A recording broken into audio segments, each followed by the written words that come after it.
Oi, vamos dar continuidade então na nossa matéria de microbiologia. E hoje a gente vai falar de um assunto que é muito importante, que vocês já estão vendo aqui, ó, no nome da aula, citologia. Então, a citologia é a parte da biologia que estuda as células. E por que a gente tem que falar das células, né? Vamos começar então pela origem da palavra. A palavra citologia vem do grego kitos, que significa célula, e logos, que significa estudo. Então, a citologia é o ramo da biologia que estuda células, também chamado como biologia celular, né? E por que a gente estuda a célula? Porque a célula ela é considerada a unidade microscópica estrutural e funcional dos seres vivos. O que isso quer dizer? Que todo ser vivo, ele, para ser considerado um ser vivo, ele é constituído por células, tá? Isso faz parte daquilo que a gente chama de teoria celular, beleza? Então, os seres vivos vão ser constituídos todos dessa única unidade básica aqui. Pode ser seres que tenham uma única célula, né, os seres unicelulares, ou pode ser aqueles que têm várias células, né, os seres chamados de pluricelulares. Então, a célula é a unidade microscópica estrutural e funcional dos seres vivos, e ela vai ser constituída fundamentalmente de três coisas. Tem três coisas que estão presentes em todas as células, tá? Material genético, pode ser DNA ou pode ser RNA, o citoplasma e a membrana plasmática. Tá? Daqui a pouco a gente vai falar de outras coisas que tem na célula, mas essas três, qualquer célula vai ter para ser considerada célula. Tá? E a célula também é conhecida como a unidade básica da vida, tá? A unidade básica que compõe todos os seres vivos. Então, como a gente tinha visto, ó, a invenção do microscópio em 1590 impulsionou muito esse ramo da biologia. Então, a história da biologia celular está ligada ao desenvolvimento tecnológico que tornou possível o estudo da célula.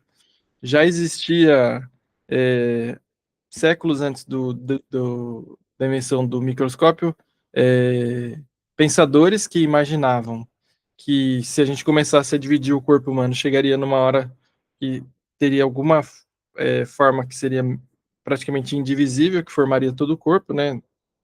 A noção de que deveria existir alguma unidade mínima indivisível, mas não se tinha uma prova física, né? Uma prova da existência das células até a invenção do microscópio.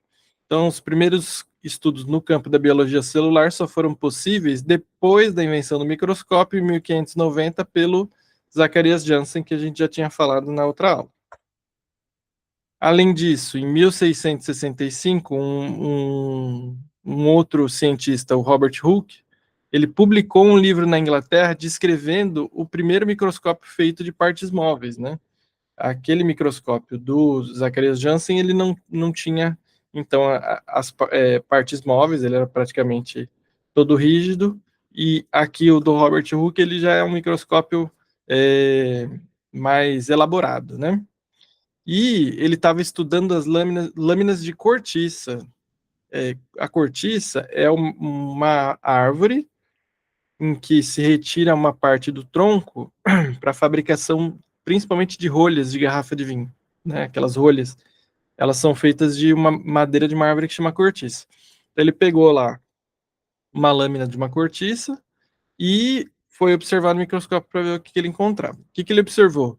Que existiam algumas cavidades que parecia formados assim de um desenho poliédrico, né, formas geométricas, e ele chamou essas cavidades de células. Do latim, a palavra cella, que significa pequena cavidade, né? É a mesma palavra que dá origem à palavra cela, de onde os presos ficam presos, né? Um espaço pequeno. Então, essas cavidades que ele estava enxergando eram as paredes celulares das células vegetais daquela cortiça, né? Por ser uma árvore, um vegetal. Então, as células de todos os vegetais têm parede celular, e era isso que ele estava enxergando, a parede celular daquelas células, né? Que ficaram preservadas. Aqui a gente consegue observar no desenho a imagem da cortiça, quando amplia, fica com essa característica, que foi mais ou menos isso que ele conseguiu observar no microscópio, tá bom?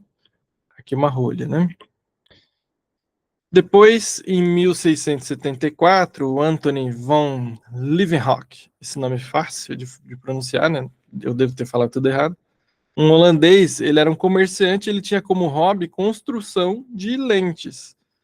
E numa dessas invenções de lentes, né, que ele fabricava luneta, binóculo, microscópio, ele conseguiu observar a água da chuva, colocou a água da chuva numa lâmina para observar e o que ele encontrou? Ele encontrou alguns seres que se moviam, ele conseguiu perceber que eram seres vivos e deu o nome para eles de animáculos, né, que seriam pequenos animaizinhos que depois a gente sabe que são os micro-organismos, né, ou como diriam as nossas avós, os micróbios, ou vidas microscópicas que só podem ser observadas através de uma lente para amplificação, né, os microscópios. Aqui, então, a gente tem um modelo de uma célula animal e de uma célula vegetal. Tá vendo que tem vários componentes aqui dentro dessas células? Vamos falar um pouquinho deles, falar de alguns desses componentes que compõem essas células, né? Vamos ver um videozinho aqui que ele vai explicar, então, do que a gente é formado. À primeira vista, podemos observá-los ao nível de suas relações sociais e ambientais. Para compreendermos a complexidade de seu funcionamento, precisamos ir além, estudar órgãos e tecidos e, finalmente, chegarmos às células, a base estrutural e funcional de todo organismo vivo. Mas, para se chegar à observação tão detalhada, foi necessário um longo avanço dos instrumentos ópticos.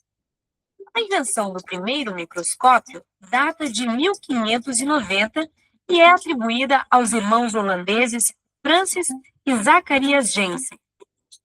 Através deste tipo de equipamento, Robert Hooke, observando um pedaço de cortiça, notou que esta era composta de pequenas cavidades, às quais atribuiu o nome de células. Essa estrutura celular só começa a ser descrita a partir de 1833, quando Robert Brown descreve o núcleo celular, presente nas células eucariontes. Células eucariontes são aquelas em que o material genético se encontra rodeado por uma membrana, que o individualiza do citoplasma celular. Diferente das células procariontes, aquelas encontradas em seres extremamente simples como as bactérias, nas quais o material genético se encontra disperso no citoplasma. Uma célula eucarionte é formada por 3 partes fundamentais: a membrana celular, o citoplasma, onde estão mergulhadas as organelas, e o núcleo, que contém o material genético. As células vegetais se diferenciam das células animais por serem maiores, apresentarem cloroplasto, vacúolos, parede celular e ausência de centríolos. No citoplasma é onde estão as organelas e onde ocorrem as reações químicas. Os centríolos estão envolvidos na divisão celular. As mitocôndrias realizam a respiração celular. O retículo endoplasmático transporta substâncias.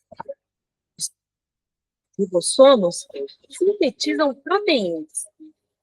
O complexo de Golgi processa estas proteínas, adaptando-as para as mais diversas funções. Lisossomos são encarregados pela defesa e nutrição da célula. O citoesqueleto é um emaranhado de proteínas que dá forma e auxilia na movimentação celular. E os plastos são organelas exclusivas das células vegetais. Têm a capacidade de absorver a luz solar e sintetizar compostos orgânicos. Os vacúolos são responsáveis pela osmorregulação. O núcleo é onde se armazenam as informações genéticas e onde ocorre o controle das reações químicas da célula. Todas estas organelas trabalham articuladamente, uma rede de processos que as faz interdependentes. Muito bem. Então, o que a gente conseguiu observar, né? que a gente vai ter dois tipos diferentes de células, tá? Então, a gente vai ter a célula que a gente vai chamar de procarionte e a célula que a gente vai chamar de eucarionte. Qual que vai ser a diferença, então, dessas duas células, tá? A célula procarionte é uma célula mais simples e ela é, segundo as teorias mais aceitas hoje, ela é mais antiga, né? Uma célula menos desenvolvida e, portanto, ela não tem núcleo. Daqui a pouquinho eu vou explicar para vocês o que o núcleo faz. Então, a célula procarionte não tem núcleo, tá? Já a célula eucarionte, que é uma célula maior, mais desenvolvida, provavelmente está ligada ao, a uma evolução, né? Então, são seres mais novos, né? É uma célula que tem núcleo. Então, dado a presença do núcleo ou a sua ausência, as células podem ser distinguidas entre procariontes e eucariontes. Procarionte com núcleo, sem núcleo, desculpa, e eucarionte com núcleo. As bactérias são compostas por células procariontes e não apresentam um envoltório nuclear, ou seja, não tem núcleo. O material genético delas vai estar disperso no citoplasma. Já as células eucariontes, né, ou eucarióticas, elas têm núcleo e esse núcleo ele guarda, ele separa o material genético do restante do citoplasma, tá? E aí vamos então estudar a estrutura, a composição das células eucariontes, que são as que têm mais coisas para a gente ver, e as procariontes são mais simples, né? Acaba sendo muito menos coisas. Então, ó, primeiro de tudo, a célula eucarionte, ela vai ter um envoltório, né? Uma capa que cobre ela inteira, e o nome dessa capa é membrana celular, tá? Ou membrana plasmática, beleza? Então, essa membrana ela vai separar a parte de dentro da parte de fora. Tudo que estiver dentro da membrana é o interior da célula, tudo que estiver para o lado de fora da membrana é o exterior. E ela é formada por uma camada dupla de fosfolipídios, tá? E através da membrana, substâncias podem entrar ou sair das células, tá? Então, ela vai ter aqui algumas estruturas que vão permitir a passagem de substâncias para dentro ou para fora, como se fossem portões de acesso para entrar ou sair da célula, beleza? Então, a gente tem, por exemplo, estruturas que permitem a entrada ou saída de carboidratos, de proteínas, de glicoproteínas, enfim, de lipídios, beleza? O interior da célula, ele vai estar todo preenchido, recheadinho com um fluido gelatinoso, rico em moléculas orgânicas e em organelas. E o nome desse fluido é citoplasma, tá? Ou hialoplasma, também pode ser chamado. Então, o citoplasma ele é como se fosse um líquido que preenche a célula. A célula não é cheia de ar, ela é cheia de líquido, tá? Por isso que a maior parte do nosso corpo é composto por água. Essa água está em grande parte dentro das células, compondo as nossas células, tá? E ele vai estar lá preenchendo todo o interior, envolvendo todas as outras todas as organelas, né? E daqui a pouco a gente vai falar o que são as organelas. Beleza? Uma dessas organelas é uma que a gente chama de núcleo. Então, para ser célula eucarionte, tem que ter núcleo, tá? E o núcleo, ele é uma estrutura que vai abrigar, ou seja, é lá dentro que vai ficar guardado o DNA das células eucariontes, tá? Que é o material genético dessas células. Esse DNA, ele vai ter todo o código para o funcionamento e o crescimento dessa célula, né, para a produção das proteínas que vão ali trabalhar na sobrevivência dessa célula. Então, ele fica guardadinho dentro do núcleo, tá? Então, membrana, citoplasma, núcleo, célula eucarionte. Se for procarionte, membrana, citoplasma, material genético, beleza? Mas todas têm material genético. Aqui Na eucarionte, o material genético está guardado dentro de um núcleo. Muito bem. Além disso, o que mais que a gente tem dentro das células? A gente vai ter as organelas. Então, por que tem esse nome organela? A organela é como se fossem pequenos órgãos. Então, no nosso corpo, a gente tem coração, fígado, rim, cada um com uma função, pulmão. Cada um desses órgãos tem uma função para esse organismo, esse corpo, se manter vivo. No nível microscópio, é como se a célula tivesse vários órgãozinhos, cada um responsável por uma atividade que vão manter a célula viva, né? Então, esses pequenos órgãos são as organelas. Eles realizam as atividades celulares essenciais para a sobrevivência dessa célula, tá? São estruturas compostas pelas membranas internas com formas e funções diferentes. As principais são retículo endoplasmático liso, retículo endoplasmático rugoso, o aparelho de Golgi e as mitocôndrias, tá? Nas células vegetais também tem algumas que são específicas, como, por exemplo, o cloroplasto, que dentro desse cloroplasto vai ter lá uma substância chamada clorofila, que é esverdeada, ela que dá essa cor característica esverdeada para muitos vegetais, e essa clorofila que vai absorver a luz do sol e transformar em energia para a sobrevivência da célula vegetal, né? A fotossíntese que vocês devem ter estudado aí na biologia, né? Então vamos falar de algumas dessas organelas. A mitocôndria, ela vai ser responsável por um processo chamado respiração celular, tá? O que é esse processo? Ela vai pegar os nutrientes que a gente absorve da nossa alimentação, nos processos digestórios, mais o oxigênio, e vai transformar numa molécula chamada ATP. Esse ATP, que o nome é adenosina trifosfato, ele vai ser a molécula essencial para a geração de energia para o funcionamento da célula, tá? Então, a mitocôndria produz o combustível que a célula vai usar para funcionar, tá? E o nome desse processo é chamado de respiração celular, beleza? Depois a gente tem outra organela chamada retículo endoplasmático. O retículo endoplasmático é assim, o citoplasma das células eucariontes, ele tem inúmeras bolsas e tubos, cujas paredes têm uma organização semelhante à da membrana plasmática. Então, é como se fosse aqui um labirinto aqui de tubos, tá?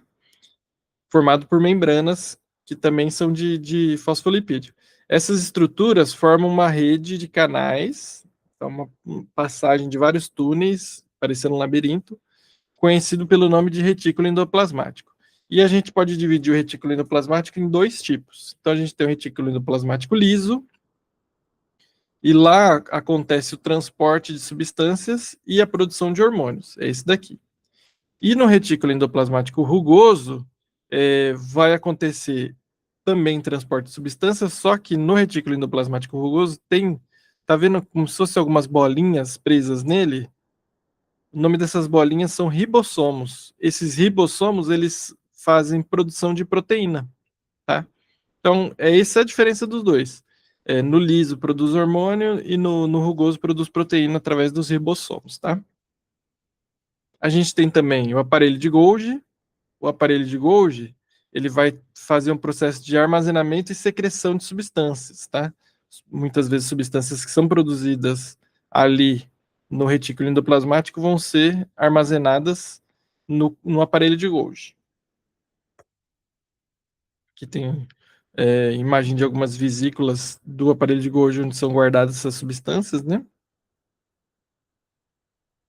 Daí a gente tem uma outra organela chamada lisossomos. Que são os lisossomos? São organelas que têm algumas enzimas que quebram, né, substâncias que estão ali poluindo a célula, né, que são restos de alguma coisa. Então ele é como se fosse uma pessoa que vai fazendo a limpeza da célula, vai destruindo moléculas que estão ali à toa para limpar a célula. Então ele possui enzimas hidrolíticas no seu interior e tem um papel de digestão intracelular, tá? O nome desse processo que ele faz. Vamos ver aqui mais um outro vídeo. Células são as unidades básicas dos seres vivos. Todas as células têm 3 coisas em comum, não importando o seu tipo. Todas as células têm uma membrana celular que separa o interior da célula do ambiente externo. Citoplasma, que é um material gelatinoso, e DNA, que é o material genético da célula. Existem 2 categorias de células. A primeira categoria são as células eucariontes. Elas têm organelas que invariavelmente incluem um núcleo, além de outras partes especiais. As células eucariontes são células mais avançadas e complexas, sendo encontradas em plantas, animais, protozoários, fungos. A segunda categoria são as células procariontes. Elas não têm núcleo ou organelas membranosas. Elas apresentam um material genético, mas que não está contido dentro de um núcleo. As células procariontes são sempre organismos unicelulares, tais como as bactérias e cianobactérias. Então, o que são organelas? Organela significa pequeno órgão. Organelas são as partes específicas de uma célula que têm tarefas exclusivas para executar. Vamos começar com o núcleo, o centro de controle da célula. O núcleo contém o DNA, ou material genético. O DNA dita o que a célula vai fazer e como ela o fará. Cromatina é o emaranhado onde o DNA se encontra espalhado, encontrado no interior da membrana nuclear. Quando uma célula está se preparando para se dividir, o DNA se condensa em estruturas conhecidas como cromossomos. O núcleo também contém um nucleolo, que é uma estrutura onde os ribossomos são feitos. Depois dos ribossomos deixarem o núcleo, eles terão a importante tarefa de sintetizar ou produzir proteínas. Do lado de fora do núcleo, os ribossomos e o resto das organelas flutuam no hialoplasma, que é a substância gelatinosa no interior da célula.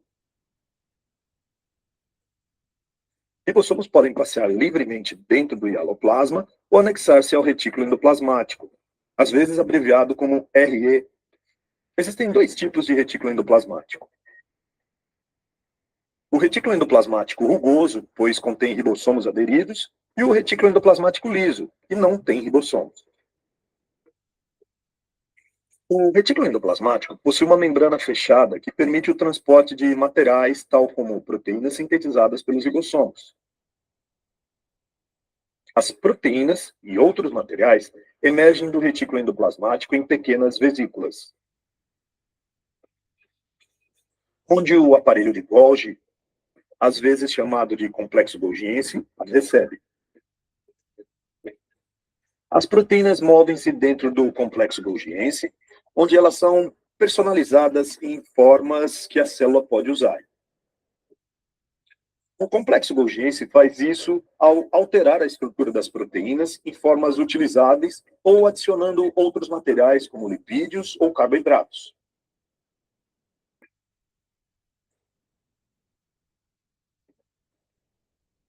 Vacúolos são estruturas em forma de vesículas que armazenam materiais diferentes. Aqui, nesta célula vegetal, o vacúolo, bem centralizado, armazena o suco vacuolar. Voltando à célula animal, você vai ver uma organela chamada lisossomo. Os lisossomos são como coletores de lixo que levam as partes da célula danificadas ou desgastadas. Eles estão cheios de enzimas que quebram esses restos celulares. A mitocôndria é uma organela que obtém energia para as células, tanto animais como vegetais. Durante um processo chamado respiração celular, as mitocôndrias fazem moléculas de ATP e fornecem energia para todas as atividades da célula. As células que precisam de mais energia têm mais mitocôndrias. Enquanto isso, a célula mantém sua forma através de um citoesqueleto.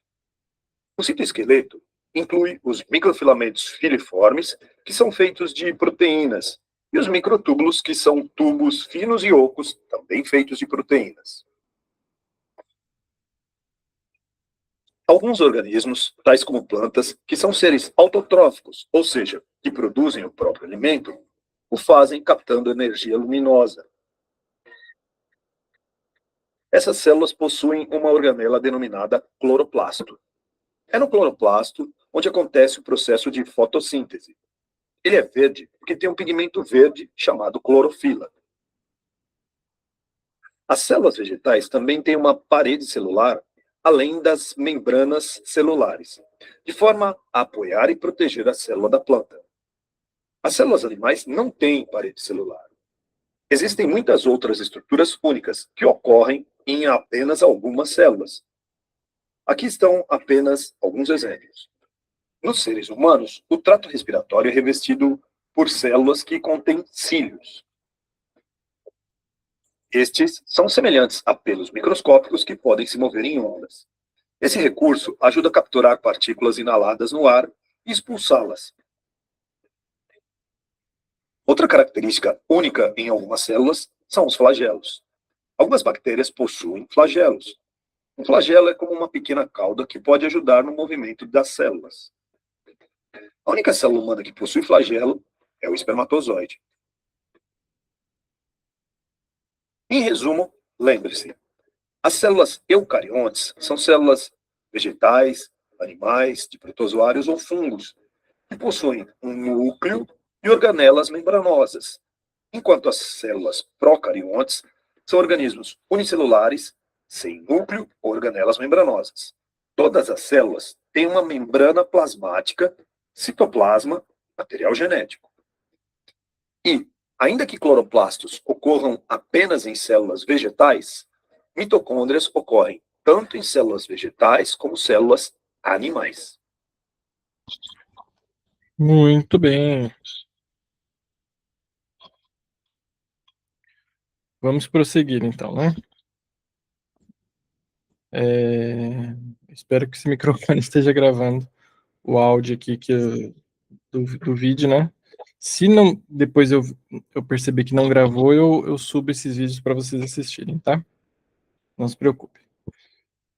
Para a gente finalizar, então, essa parte de célula, é importante a gente falar de uma atividade que a célula faz, que é super importante para a sobrevivência dos seres vivos, que é a chamada de divisão celular, tá? O que é a divisão celular? Então, existem dois processos que a célula precisa fazer, cada um com uma finalidade, mas os dois, eles se encaixam na divisão celular. Então, a divisão celular, ela é o processo que ocorre nos seres vivos, seja eles unicelulares ou pluricelulares, que uma célula chamada de célula-mãe, né, uma célula original, ela vai se multiplicar, né, em 2 ou 4 células filhas, tá? E, dessa forma, ela vai produzir novas células com o material genético replicado, né? Então, isso significa que praticamente todas as células do nosso corpo têm o mesmo material genético daquela primeira célula que foi formada pelo espermatozoide do nosso pai e o óvulo da nossa mãe. Então veio metade do material genético do espermatozoide do pai, outra metade do óvulo da mãe, juntou, formou um material genético novo, completo, e isso formou uma célula inteira, que ali formou um ser novo. A partir disso, essa célula começou a se multiplicar, se multiplicar, se multiplicar, e formou um ser pluricelular como nós, né? Então, quando uma célula se divide, pode ocorrer dois tipos de processos distintos. Pode ser tanto a mitose quanto a meiose. Qual que é a diferença dos dois? Bom, na mitose, por que ela acontece? Ela multiplica as células para, primeiro, crescimento. Então, quando a gente um pequeno feto lá na gestação, a gente vai crescer, né, até ter o tamanho suficiente para nascer, depois que nasce a gente continua crescendo, crescendo até a fase adulta. Então, quem é responsável por formação de células novas é o processo de mitose que acontece nas células. Então, para crescimento e também para reposição de células que a gente perde, né? Durante a nossa vida, várias células vão morrendo, a gente vai perdendo essas células, elas precisam ser repostas, vão ser repostas por meio da mitose, tá? Então, a gente tem um núcleo, citoplasma, que eles se dividem junto com a célula e vão formar duas células filhas que vão ser iguais àquela célula mãe anterior. Ou seja, ela vai ter um núcleo, cada célula vai ter um núcleo, e cada célula vai ter a mesma quantidade de material genético que a célula que começou o processo tinha. Tá? Então, isso vai ser importante para garantir o crescimento dos indivíduos e também para a regeneração dos tecidos. E a meiose vai acontecer na produção de células chamadas células germinativas. Eu não falei que a gente vem da união do espermatozoide com o óvulo, né? Tanto o espermatozoide e o óvulo são células que a gente chama de células germinativas, tá? Então, elas são formadas também por um processo de divisão celular, só que é um processo diferente chamado meiose. E aí, a célula mãe que vai iniciar o processo, em vez dela originar duas, ela vai originar 4. E cada uma dessas 4 vai ter só metade do material genético daquela célula original. Pegou? Então, vai ter células germinativas, cada uma delas com metade do material genético. E aí, você me pergunta, mas o que faz com metade do material genético? Bom, essa célula com metade vai procurar uma outra célula com outra metade. Quando as duas se juntarem, metade com metade vai formar um material genético completo para dar origem a um novo indivíduo daquela espécie. Beleza? Essas células, então, no caso, por exemplo, dos seres humanos, óvulo e espermatozoide, a gente pode chamar eles genericamente de gametas, tá? Que são as células germinativas, beleza? Vamos ver então qual que é o passo a passo de cada um desses processos. Começando pela mitose, tá? Então, a mitose, ela vai ter esses passos aqui, ó. Isso é um tema corriqueiro de se estudar, principalmente no ensino médio para vestibular, né? Mas a gente vai relembrar. Então, a intérfase é a fase intermediária entre uma divisão e outra, né? Que a célula está lá se preparando para a próxima divisão. Aquela que é considerada como primeira fase da divisão é chamada de prófase. Na prófase, o núcleo desaparece, a cromatina, que forma o citoesqueleto, se condensa e começa a formar pares de centríolos que vão para os polos aqui, ó. Então, tem uma parte do centríolo que vai para um lado, outra parte do centríolo que vai para o outro, tá? Para formar as fibras de fuso, beleza? Então, aqui, o material genético já vai começar a se condensar para quando chegar no final da prófase, né? Antes da metáfase, já existir uma divisão, né? Uma separação entre os dois lados da célula. Depois da metáfase, tem a formação da chamada placa equatorial, tá vendo? Que os cromossomos, eles se alinham, formando como se fosse uma linha bem no meio da célula. O nome dessa linha é placa equatorial. E os cromossomos, eles vão se dispor numa posição no meio da célula, né? E isso vai fazer o quê? Isso vai possibilitar a distribuição equitativa. O que quer dizer equitativa? É metade para cada lado. Tá? A informação genética, ela já se multiplicou, né? Aquele DNA da célula mãe já se multiplicou. Então, quando chegar aqui que for metade para cada lado, vai o equivalente à informação genética inteira da mãe para cada lado. Tá? E os cromossomos estão bem individualizados e fortemente condensados, tá? Eles estão formando lá os cromossomos bem bonitinhos, o material genético. Depois, a próxima fase se chama anáfase, né? Que é quando acontece a divisão do centrômero, né? Então, os cromossomos filhos vão se desligar e aí vai metade para um lado, outra metade para o outro. Né? Eles vão cada um para um polo da célula, orientados pelas fibras do fuso, né?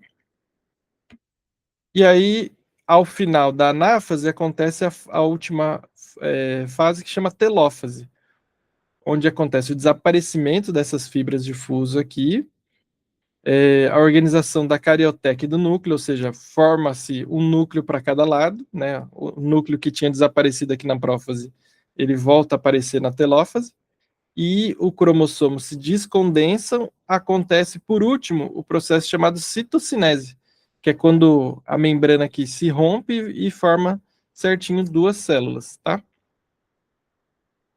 Então, são aí os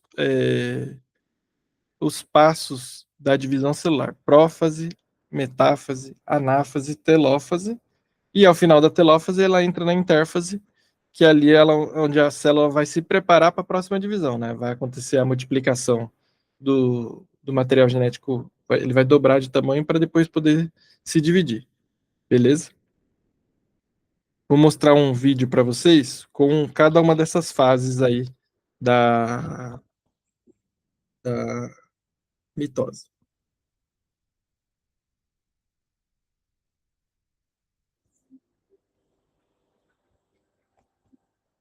Então aí a gente está vendo uma célula com as mitocôndrias, né?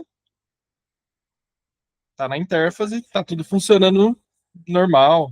A gente vê mitocôndria, aqui, ó, aparelho de Golgi, tá?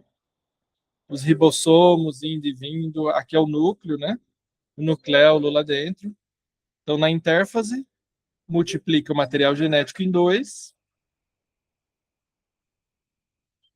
Depois, na prófase, formam-se ali os cromossomos, o núcleo se desfaz.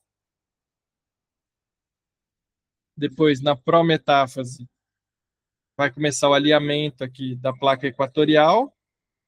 E na metáfase vão estar lá os cromossomos todos formando essa placa equatorial e a cromatina formando os dois polos, né? Na anáfase, esses cromossomos se dividem, então vai metade para um lado, metade para o outro. Forma-se um novo núcleo na telófase para cada lado da célula. E, por último, a citocinese, que quebra, né, o citoplasma. E aí, o que era uma célula só vão ser duas. Aqui dá para a gente ver várias divisões desse tipo, né? Formação de várias células. Muito bem. Para finalizar, então, a meiose. Diferentemente da mitose, na meiose a gente vai ter uma quantidade quase que dobrada de fases, né? Então, as células chamadas diploides, né, que são células que têm lá o material genético do pai e da mãe, a gente pode sofrer a chamada meiose para produzir células haploides, que vai ter só metade do material genético. Se for o pai, vai produzir o gameta espermatozoide, se for a mãe, vai produzir o gameta óvulo, né? E aí, nesse caso, normalmente, uma célula mãe só vai dar origem a 4 células filhas. Então, ó, você veja lá, na intérfase está lá a célula bonitinha, né? Assim como na intérfase da mitose. Aí ela vai passar por fases semelhantes: prófase 1, metáfase 1, anáfase 1 e telófase. Dividiu, né? Tá vendo que aqui ele vai formar. Só que aí, em vez de parar, como é na mitose, cada uma dessas células vai entrar num novo processo de prófase 2, metáfase 2, anáfase 2, telófase 2, e no final a gente vai ter 4. Só que se você reparar, ó, cada uma dessas 4 só tem metade do material genético do que a primeira tinha.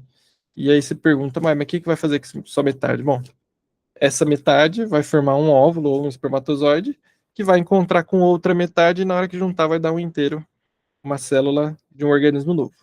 Beleza? Então aqui, ó, essa imagem, ela ilustra a diferença dos dois processos. Então, na mitose, uma célula com material genético aqui chamado de 2N, né, célula diploide, vai dar origem a duas células que também tem material genético 2N, né, diploide. Já na meiose, uma célula diploide vai, ao final da origem, a 4 células haploides. Tá vendo? Cada célula só tem N, né? Ou um N só, né? Não tem 2N. Beleza? Então, da aula de hoje, basicamente isso. É bastante coisa. Vai ter material para vocês consultarem. Vou deixar alguns vídeos, algumas revisões lá na plataforma. E a gente vai se ver na próxima aula, beleza? Muito obrigado, valeu.